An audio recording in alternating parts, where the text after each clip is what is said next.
Now let's draw a diagram imagining we're looking at the central nervous system from the front. So here we see the cerebrum from the front, and we know that the brain stem is anterior here. And we know that posteriorly we have the cerebellum.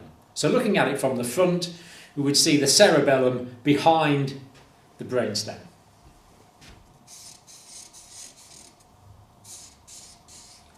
So cerebrum, brainstem, cerebellum. And we've also learned that the spinal cord is a continuation of the brainstem, a continuation of the medulla oblongata. And the spinal cord comes out the foramen magnum at the base of the skull, through the cervical vertebrae, through the thoracic vertebrae, and it terminates around about the level of the first or second lumbar vertebrae in most people. After that, there are large nerves which carry on down, taking nerve impulses to and from the lower part of the body. So here we have the spinal cord, and some large nerves at the base of the spinal cord. But the brain and the spinal cord describe the totality of the central nervous system. And we also know that the skull is a closed vault surrounding the brain. So here we have the whole of the foramen magnum at the bottom. And the skull itself is completely surrounding the brain, the bones of the cranium, and inside that the cranial cavity. So here we have the bones of the skull. So all this is the bone.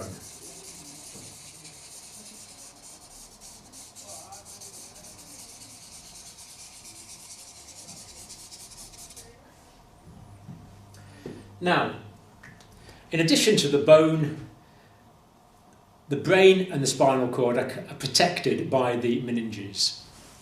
And the first layer of the meninges to consider is the dura mater.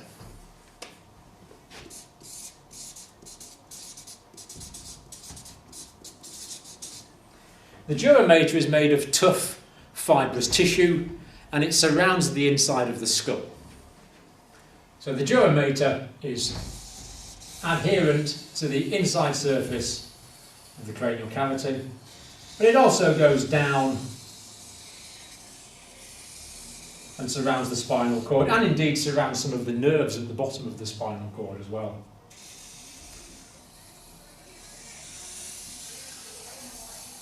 So there we have the dura mater. And if you think about this in a more blown up, more detailed diagram, imagine this is the bone of the skull here.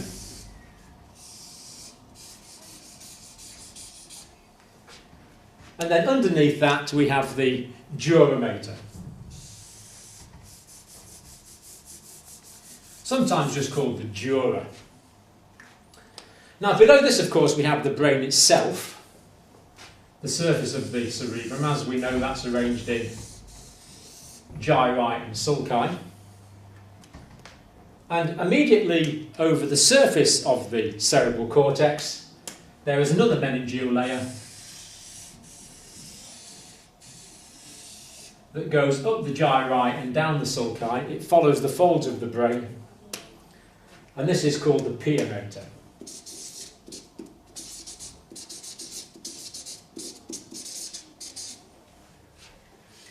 Now, underneath the dura mater is another layer called the arachnoid mater.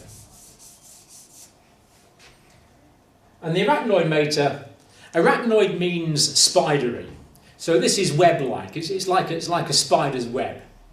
So it's kind of a three-dimensional layer, really, the arachnoid. There's little bits go down here onto the surface of the pia mater. And the space below the arachnoid mater, but above the pia mater, is called the subarachnoid space. And that's filled with cerebrospinal fluid. And this cerebrospinal fluid as the name implies, surrounds the cerebrum, and it also surrounds the spinal cord. It is cerebrospinal fluid. And because it's going all the way around the brain, this essentially means that the brain is floating in cerebrospinal fluid. And this is very important because fluid is an excellent shock absorber. So when we bounce around and jump up and down, or there's some minor trauma to the head, the brain doesn't bash on the inside of the skull because the fluid cushions it, it stops it. And it's been estimated that if we had no cerebrospinal fluid, just stepping off the curb would be enough to bash the brain on the inside of the skull and knock us out, causing unconsciousness. And it's the same fluid that circulates around about the cerebrum and down the spinal cord. And in you at the moment, as an adult, probably around about 150 mils of cerebrospinal fluid. So we have the dura mater, pia mater, and in the middle the arachnoid mater.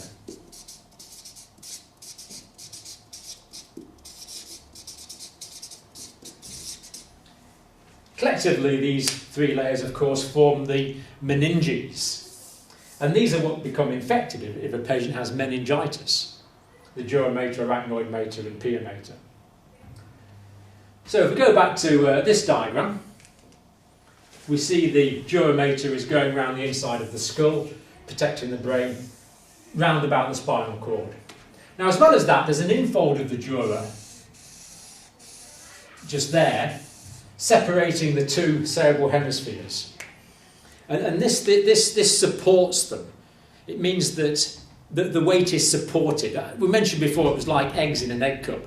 The weight of the brain is supported by them because the brain is not a rigid structure. It needs to be supported. And if you look at the brain from the side, imagine this is the cerebrum with the occipital lobe at the back and the temporal lobe here. And the brain stem at the front leading down to the spinal cord.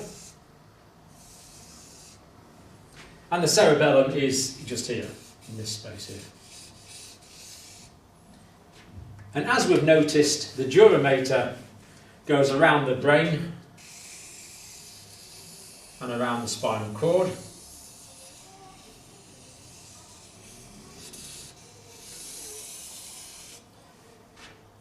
And as well as that, there's an infold of the dura mater between the cerebrum and the cerebellum. This folds in. So we have a layer of tough fibrous tissue, the dura mater, supporting, like taking the weight of the cerebrum above and protecting the cerebellum below, and indeed protecting the brain stem below. And this infold of dura is called the tentorium.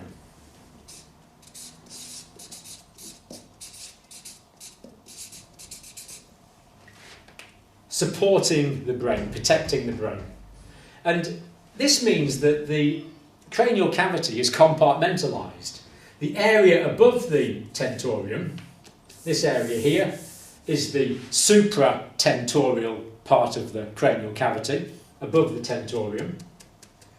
And this area here, containing the brain stem and the cerebellum, below the tentorium, is the infratentorial area. So the dura surrounding the whole central nervous system, but with these two folds, infolds of the dura. And particularly important when we come to look at head injuries is this membrane here, the tentorium, separating the supra and infratentorial compartments. So here we see a picture of the brain from the front. Here we see the brain stem. This area here, spinal cord starting at the level of the foramen magnum. Here we see the cerebellum, again looking at it from the front. And this top part, of course, is the cerebrum, the left and the right cerebral hemisphere. And notice here there's areas in the brain, and these areas are actually filled with cerebrospinal fluid. They're called the ventricles. So these are the lateral ventricles, this will be the third ventricle, but they're filled with cerebrospinal fluid, making the pressure inside the brain the same as the pressure outside the brain. But here we see the line of the dura mater, we see the folding of the falx there, the dura mater going round, the folding of the tentorium going on, and then this will carry on down and around the spinal cord.